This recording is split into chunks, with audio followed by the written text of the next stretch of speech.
계속된 우리 말씀은 고린도후서 12장 1절에서 10절까지가 오늘 본문의 말씀입니다.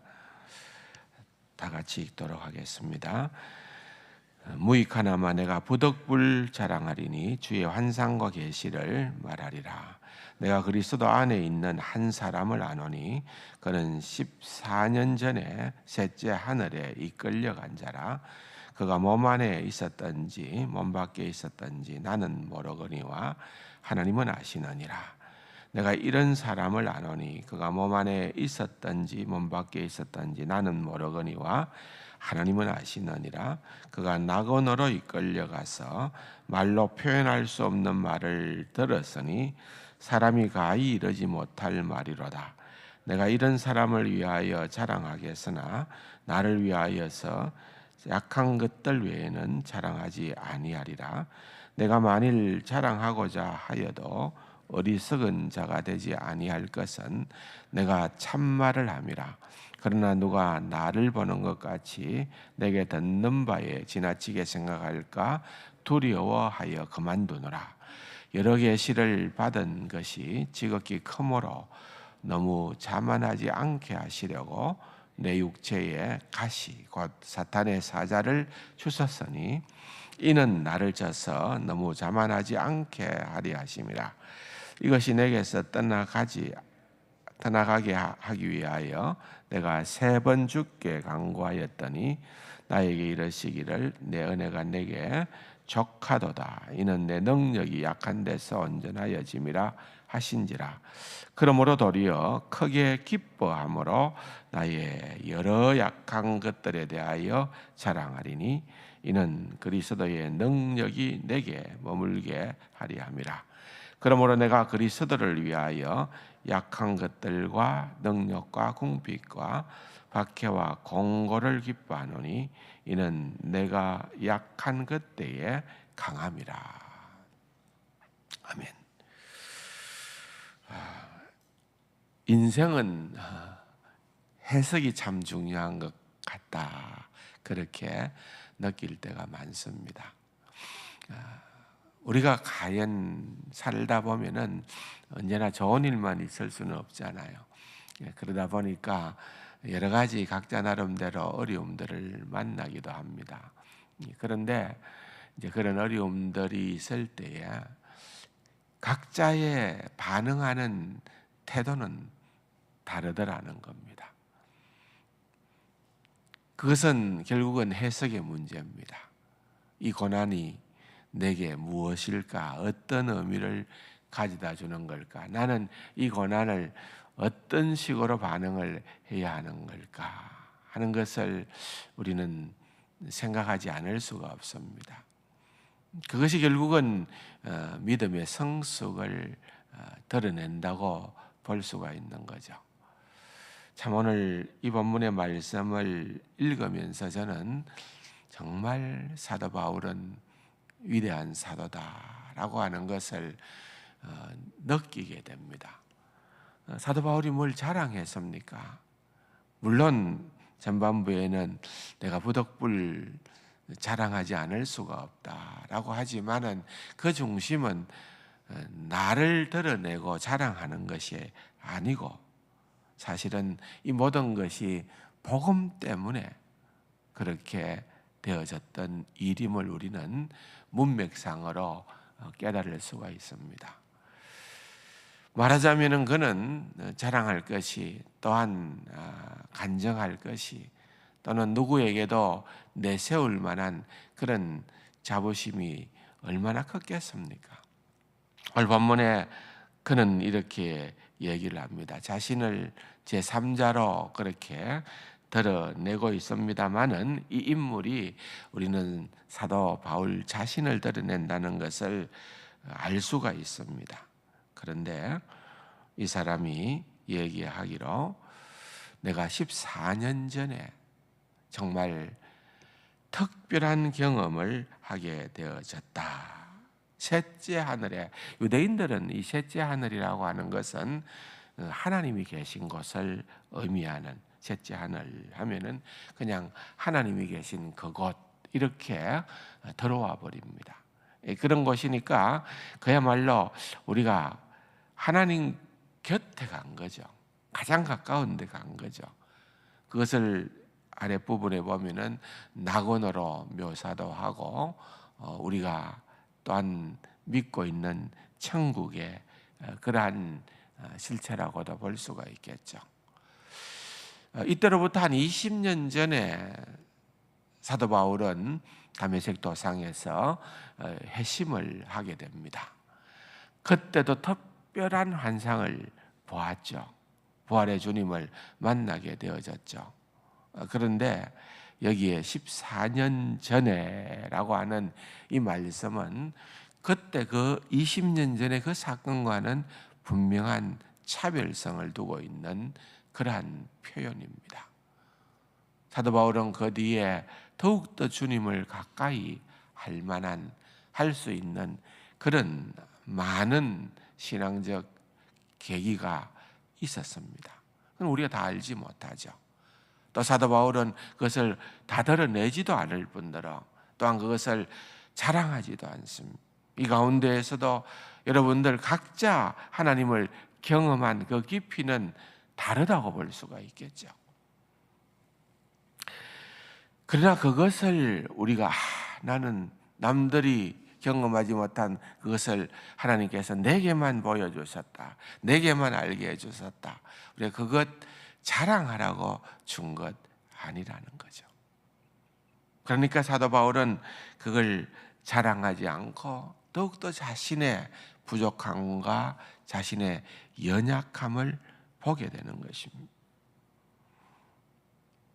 여러 계시를 받은 것이 지극히 크므로 너무 자만하지 않도록, 다시 말하면은 겸손하게 우리가 살아내는 비결이 여기에 있는 거예요.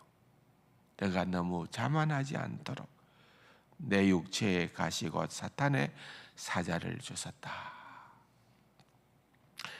많은 주석가들이 여기에 대해서는 다들 이런저런 얘기들을 하고는 있습니다만은 우리가 그것이 정확하게 뭔지는 알 수가 없죠.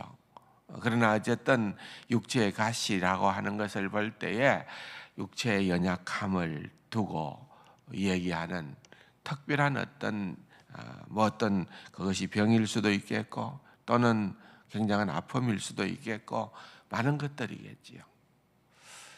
그러나 그런 것들이 있다 하더라도 그것을 그가 어떻게 해석을 하느냐는 거예요. 하나님, 내가 이렇게 주의 일을 하는데 내가 조금도 1도 딴 생각을 안 하고 주님 위해서 평생을 사는데 적어도 이렇게 선교 여행을 다니면서 내가 이렇게 주를 위하여 헌신하고 봉사하는데 다른 거는 몰라도 내가 돈을 달라 합니까? 내가 그 무엇을 달라 합니까? 하나님, 감당할 수 있는 체력은 주셔야죠. 건강은 주셔야죠. 그렇게 여러분 하나님을 향하여 때로는 원망스럽기도 하고 또한 불평할 수도 있지 않겠습니까? 또 사실 그 문제를 가지고서 오늘 본문에 보면은 나는 3번 기도했다. 물론 이것은 숫자적인 3을 의미하는 단어이기도 합니다만 꼭 3번만 그럼 기도하고 안 했을까? 그러지는 않았을 것 같아요.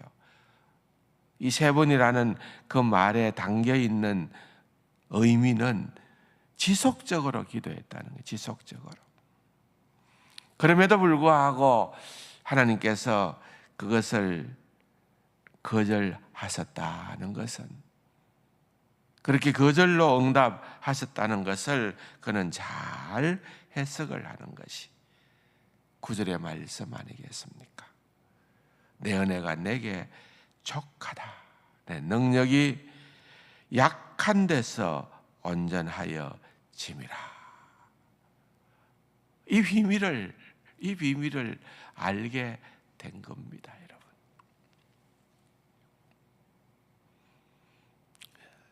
정교개혁의 달을 맞이하고 1517년에 말틴 루터가 종교개혁의 기치를 올렸지만은 참 그야말로 그 시기에 그의 행동은 계란으로 바위를 치는 것과 같은 그런 행동이었습니다. 그의 사제권이 박탈이 당하고 그는 그야말로 쫓기는 자의 신세가 되어서 발트부르크라고 하는 성에 도망하여 숨어 지낼 때였습니다. 그런데 그가 그렇게 숨어 지내는 동안에 만들었던 그러한 작품이 뭔가 하면은 그 나라 모국어로, 다시 말하면 독일어로 성경을 번역한 거예요. 그게 첫 번째 독일어 성경이 되는 겁니다. 공고하고 연약한 형편 가운데에서 하나님의 놀라운 작품이 나오는 거죠. 뿐만 아니라 칼빈도 그랬습니다. 칼빈의 별명은 걸어 다니는 종합병원이다는 그러한 타이틀을 가지고 있었습니다. 몸이 너무 약해서 걸어 다니는 종합병원이다, 그런 별명이 있었습니다. 그가 제네바에서 또 시장으로서 또는 목사로서 귀한 목회 사역을 할 때에 반대하는 자들이 교회 안에서도 얼마나 많이 있었는지 모릅니다. 그들의 그러한 반대하는 소리에 대하여서 차분하게 진리를 변정하고 왜 기독교 진리가 이래야 되는가를 그렇게 설명해 준 그것이 바로 유명한 칼빈의 수많은 작품 가운데에서 가장 먼저 떠올리게 되어지는 기독교 강요라고 하는 그러한 책이 그런 가운데에서 드러나게 된 것입니다. 수많은 예들을 우리는 들 수가 있습니다. 하나님 나를 이렇게 강건하게 하시고, 하나님 나를 이렇게 강하게 해주시고, 하나님 나에게 이런 권력을 주시고, 하나님 나에게 이렇게 돈을 주시고, 하나님 나에게 이런 것들로 채워 주시면 우리는 주님 일을 잘하겠습니다. 여러분, 우리는 때때로 그렇게 다짐도 하고 기도도 합니다만은, 그러나 기독교의 진리는 생각보다는 역설적입니다. 우리는 죽어야 산다고 성경은 얘기를 하고 있는 것입니다. 우리는 낮아져야 높아진다고 성경은 언급하고 있습니다. 우리는 내가 약할 때가 곧 강할 수 있다고 성경은 말하고 있습니다. 결국은 하나님의 은혜이, 내 은혜가 내게 족하다.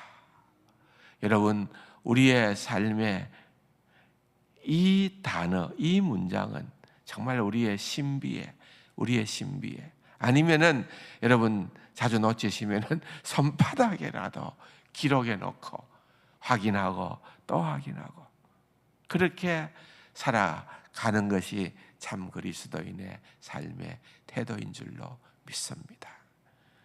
오늘도 사도 바울을 더욱더 우리가 사모하면서 그 사도 바울이 진정으로 목표했던 그리스도를 닮아가는 그 삶의 표현들이 오늘 본문에 너무나도 아름답게 등장하는 이것이 곧 나의 동일한 신앙 고백이 되기를 소망합니다.